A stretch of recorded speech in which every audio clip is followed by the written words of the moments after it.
Chapter 11 Experiments. The 1st of June.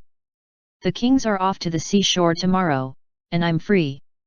3 months vacation, how I shall enjoy it, exclaimed Meg, coming home one warm day to find Joe laid upon the sofa in an unusual state of exhaustion, while Beth took off her dusty boots, and Amy made lemonade for the refreshment of the whole party.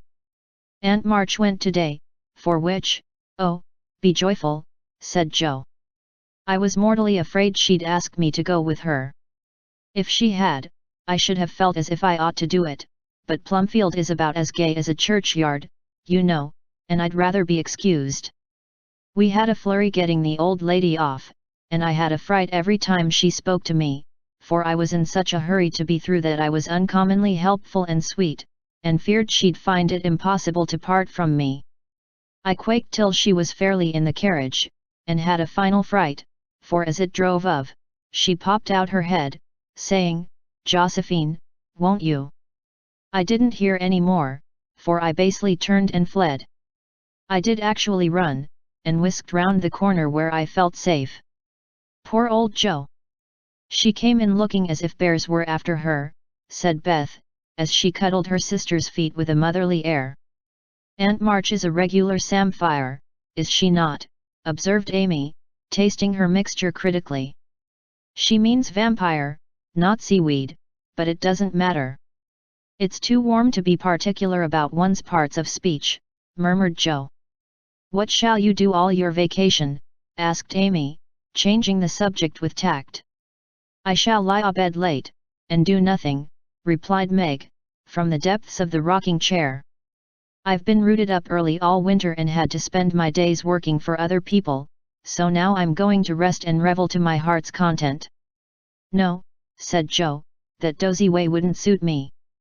I've laid in a heap of books, and I'm going to improve my shining hours reading on my perch in the old apple tree, when I'm not having L. Don't say larks, implored Amy, as a return snub for the samphire correction. I'll say nightingales then, with Laurie. That's proper and appropriate, since he's a warbler. Don't let us do any lessons, Beth, for a while, but play all the time and rest, as the girls mean to, proposed Amy. Well, I will, if Mother doesn't mind. I want to learn some new songs, and my children need fitting up for the summer. They are dreadfully out of order and really suffering for clothes. May we, Mother? Asked Meg, turning to Mrs. March, who sat sewing in what they called Marmie's corner. You may try your experiment for a week and see how you like it. I think by Saturday night you will find that all play and no work is as bad as all work and no play. Oh, dear, no. It will be delicious, I'm sure, said Meg complacently. I now propose a toast, as my friend and partner, Sari Gamp, says. Fun forever, and no grubbing, cried Joe, rising, glass in hand, as the lemonade went round. They all drank it merrily, and began the experiment by lounging for the rest of the day. Next morning, Meg did not appear till 10 o'clock. Her solitary breakfast did not taste good, and the room seemed lonely and untidy, for Joe had not filled the vases, Beth had not dusted, and Amy's books lay scattered about. Nothing was neat and pleasant but Marmie's corner, which looked as usual. And there Meg sat, to rest and read, which meant to yawn and imagine what pretty summer dresses she would get with her salary. Joe spent the morning on the river with Laurie and the afternoon reading and crying over the wide, wide world, up in the apple tree. Beth began by rummaging everything out of the big closet where her family resided, but getting tired before half done, she left her establishment topsy-turvy and went to her music, rejoicing that she had no dishes to wash. Amy arranged her bower, put on her best white frock, smoothed her curls, and sat down to draw under the honeysuckle, hoping someone would see and inquire who the young artist was. As no one appeared but an inquisitive daddy longlegs, who examined her work with interest, she went to walk, got caught in a shower, and came home dripping. At tea time they compared notes, and all agreed that it had been a delightful, though unusually long day. Meg, who went shopping in the afternoon and got a sweet blue muslin, had discovered, after she had cut the breadths off, that it wouldn't wash, which mishap made her slightly cross. Jo had burned the skin off her nose boating, and got a raging headache by reading too long. Beth was worried by the confusion of her closet and the difficulty of learning 3 or 4 songs at once, and Amy deeply regretted the damage done her frock, for Katie Brown's party was to be the next day and now, like Flora McFlimsy, she had nothing to wear. But these were mere trifles, and they assured their mother that the experiment was working finely. She smiled, said nothing, and with Hannah's help did their neglected work, keeping home pleasant and the domestic machinery running smoothly. It was astonishing what a peculiar and uncomfortable state of things was produced by the resting and reveling process. The days kept getting longer and longer, the weather was unusually variable and so were tempers, an unsettled feeling possessed everyone, and Satan found plenty of mischief for the idle hands to do. As the height of luxury, Meg put out some of her sewing, and then found time hang so heavily, that she fell to snipping and spoiling her clothes in her attempts to furbish them up a la Moffat. Jo read till her eyes gave out and she was sick of books, got so fidgety that even good-natured Laurie had a quarrel with her, and so reduced in spirits that she desperately wished she had gone with Aunt March. Beth got on pretty well, for she was constantly forgetting that it was to be all play and no work, and fell back into her old ways now and then. But something in the air affected her, and more than once her tranquility was much disturbed, so much so that on one occasion she actually shook poor dear Joanna and told her she was a fright. Amy fared worst of all, for her resources were small, and when her sisters left her to amuse herself, she soon found that accomplished and important little self a great burden. She didn't like dolls, fairy tales were childish, and one couldn't draw all the time. Tea parties didn't amount to much, neither did picnics, unless very well conducted. If one could have a fine house, full of nice girls, or go traveling, the summer would be delightful, but to stay at home with 3 selfish sisters and a grown-up boy was enough to try the patience of a Boaz, complained Miss Malaprop, after several days devoted to pleasure, fretting, and ennui. No one would own that they were tired of the experiment, but by Friday night each acknowledged to herself that she was glad the week was nearly done. Hoping to impress the lesson more deeply, Mrs. March, who had a good deal of humor, resolved to finish off the trial in an appropriate manner, so she gave Hannah a holiday and let the girls enjoy the full effect of the play system. When they got up on Saturday morning, there was no fire in the kitchen, no breakfast in the dining room, and no mother anywhere to be seen. "Mercy on us! What has happened?" cried Jo, staring about her in dismay. Meg ran upstairs and soon came back again, looking relieved but rather bewildered, and a little ashamed. "Mother isn't sick, only very tired, and she says she is going to stay quietly in her room all day and let us do the best we can. It's a very queer thing for her to do, she doesn't act a bit like herself. But she says it has been a hard week for her, so we mustn't grumble but take care of ourselves. That's easy enough, and I like the idea. I'm aching for something to do, that is, some new amusement, you know," added Jo quickly. In fact, it was an immense relief to them all to have a little work, and they took hold with a will, but soon realized the truth of Hannah's saying, "Housekeeping ain't no joke." There was plenty of food in the larder, and while Beth and Amy set the table, Meg and Jo got breakfast, wondering as they did why servants ever talked about hard work. "I shall take some up to Mother, though she said we were not to think of her, for she'd take care of herself," said Meg, who presided and felt quite matronly behind the teapot. So a tray was fitted out before anyone began, and taken up with the cook's compliments.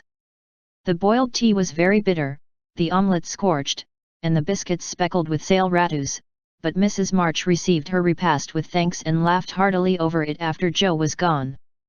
"Poor little souls, they will have a hard time, I'm afraid, but they won't suffer, and it will do them good," she said, producing the more palatable viands with which she had provided herself, and disposing of the bad breakfast, so that their feelings might not be hurt, a motherly little deception for which they were grateful.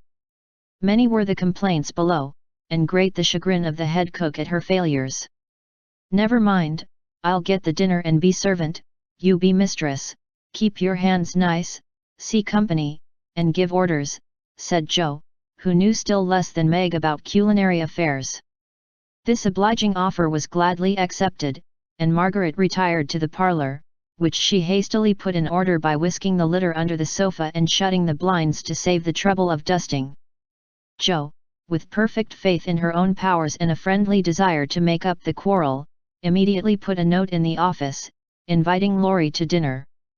"You'd better see what you have got before you think of having company," said Meg, when informed of the hospitable but rash act. "Oh, there's corned beef and plenty of potos, and I shall get some asparagus and a lobster, for a relish, as Hannah says. We'll have lettuce and make a salad. I don't know how, but the book tells. I'll have blancmange and strawberries for dessert, and coffee too, if you want to be elegant. Don't try too many messes, Joe, for you can't make anything but gingerbread and molasses candy fit to eat. I wash my hands of the dinner party, and since you have asked Laurie on your own responsibility, you may just take care of him. I don't want you to do anything but be civil to him and help to the pudding.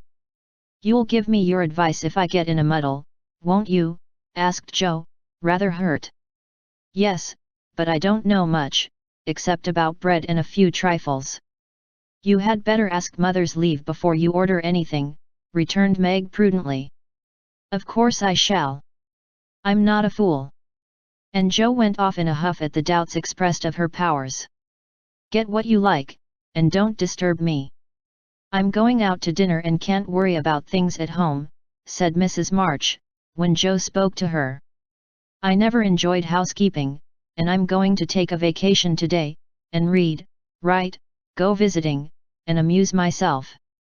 The unusual spectacle of her busy mother rocking comfortably and reading early in the morning made Joe feel as if some unnatural phenomenon had occurred, for an eclipse, an earthquake, or a volcanic eruption would hardly have seemed stranger.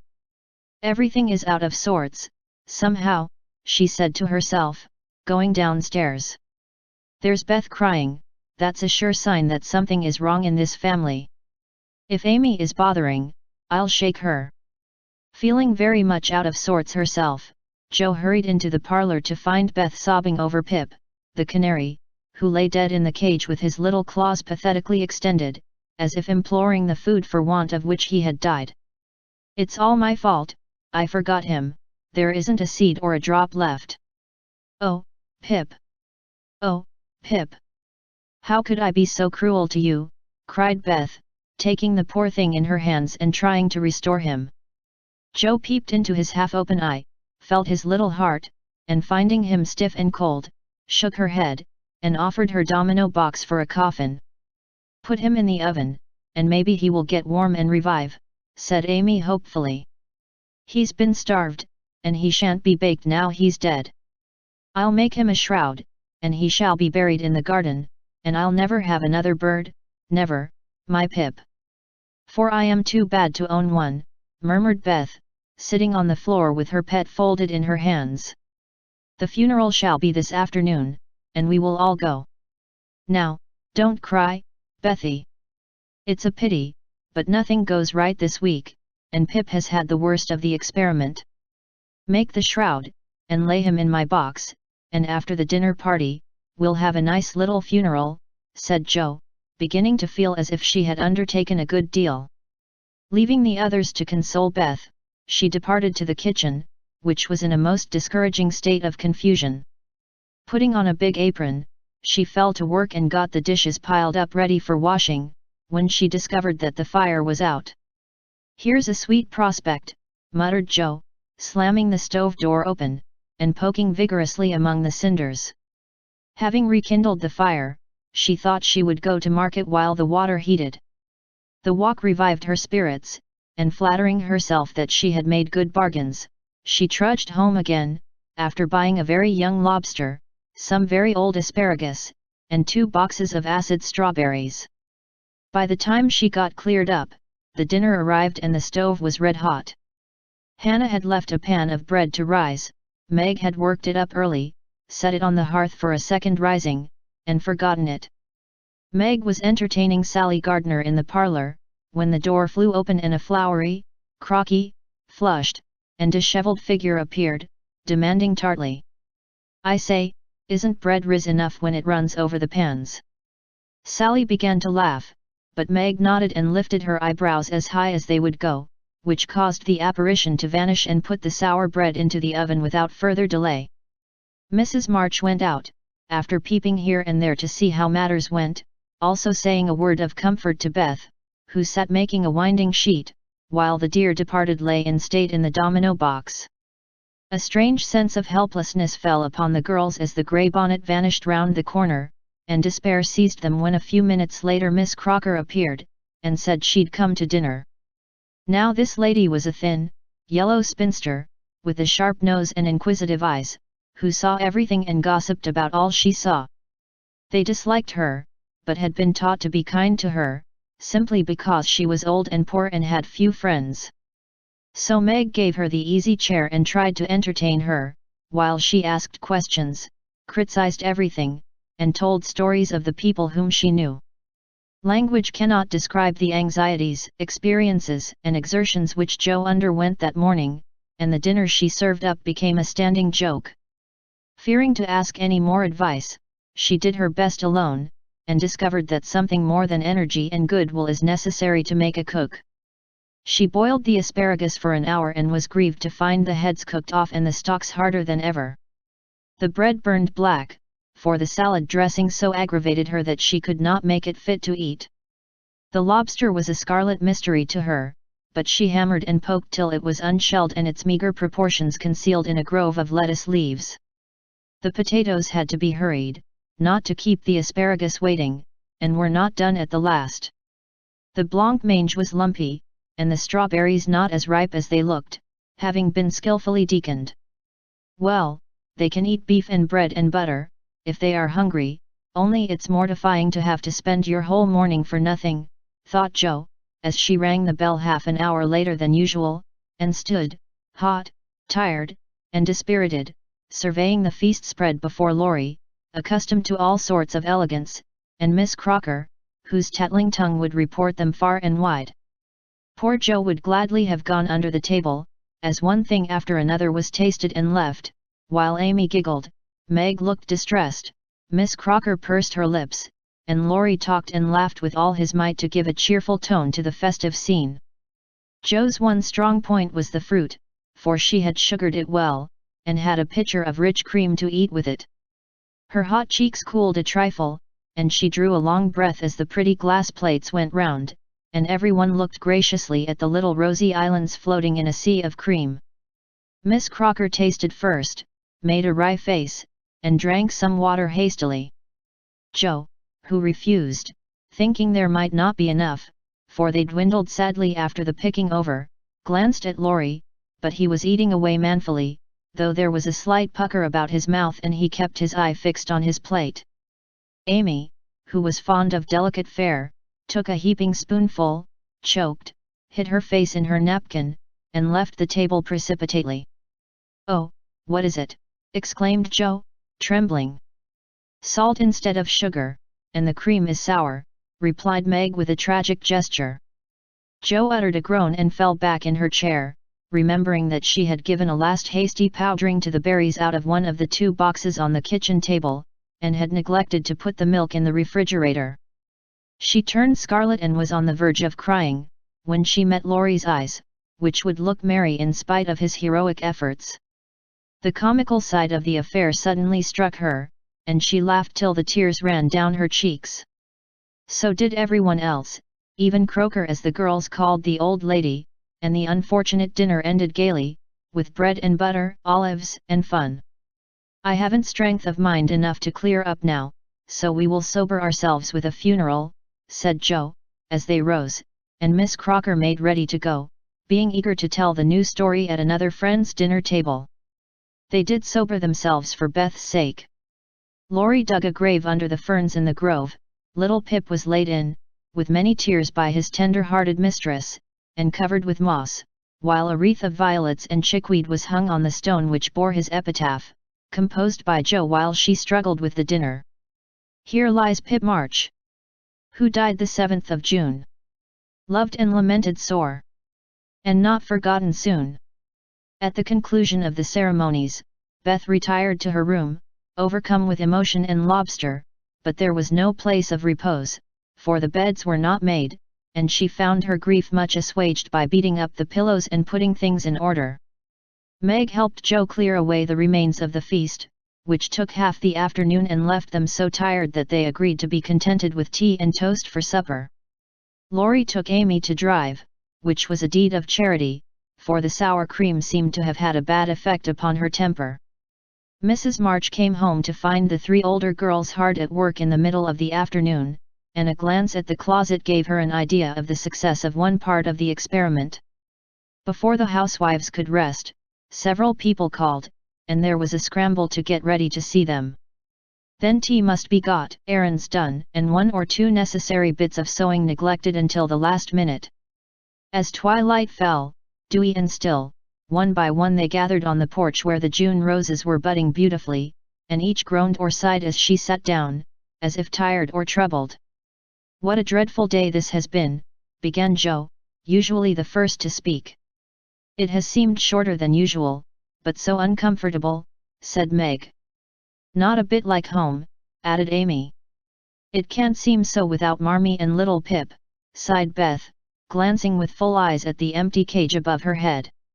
"Here's Mother, dear, and you shall have another bird tomorrow, if you want it." As she spoke, Mrs. March came and took her place among them, looking as if her holiday had not been much pleasanter than theirs. "Are you satisfied with your experiment, girls, or do you want another week of it?" she asked, as Beth nestled up to her and the rest turned toward her with brightening faces, as flowers turn toward the sun. "I don't," cried Joe decidedly. "Nor I," echoed the others.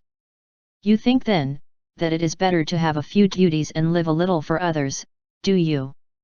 "Lounging and larking doesn't pay," observed Joe, shaking her head. "I'm tired of it and mean to go to work at something right off." "Suppose you learn plain cooking." "That's a useful accomplishment, which no woman should be without," said Mrs. March, laughing inaudibly at the recollection of Joe's dinner party, for she had met Miss Crocker and heard her account of it. "Mother, did you go away and let everything be, just to see how we'd get on?" cried Meg, who had had suspicions all day. "Yes, I wanted you to see how the comfort of all depends on each doing her share faithfully. While Hannah and I did your work, you got on pretty well, though I don't think you were very happy or amiable. So I thought, as a little lesson, I would show you what happens when everyone thinks only of herself. Don't you feel that it is pleasanter to help one another, to have daily duties which make leisure sweet when it comes, and to bear and forbear, that home may be comfortable and lovely to us all?" "We do, Mother, we do," cried the girls. "Then let me advise you to take up your little burdens again, for though they seem heavy sometimes, they are good for us, and lighten as we learn to carry them. Work is wholesome, and there is plenty for everyone. It keeps us from ennui and mischief, is good for health and spirits, and gives us a sense of power and independence better than money or fashion. We'll work like bees, and love it too, see if we don't," said Joe. "I'll learn plain cooking for my holiday task, and the next dinner party I have shall be a success. I'll make the set of shirts for Father, instead of letting you do it, Marmee. I can and I will, though I'm not fond of sewing. That will be better than fussing over my own things, which are plenty nice enough as they are," said Meg. "I'll do my lessons every day, and not spend so much time with my music and dolls. I am a stupid thing, and ought to be studying, not playing," was Beth's resolution, while Amy followed their example by heroically declaring, "I shall learn to make buttonholes, and attend to my parts of speech." "Very good. Then I am quite satisfied with the experiment, and fancy that we shall not have to repeat it, only don't go to the other extreme and delve like slaves. Have regular hours for work and play, make each day both useful and pleasant, and prove that you understand the worth of time by employing it well. Then youth will be delightful, old age will bring few regrets, and life become a beautiful success, in spite of poverty. We'll remember, Mother," and they did.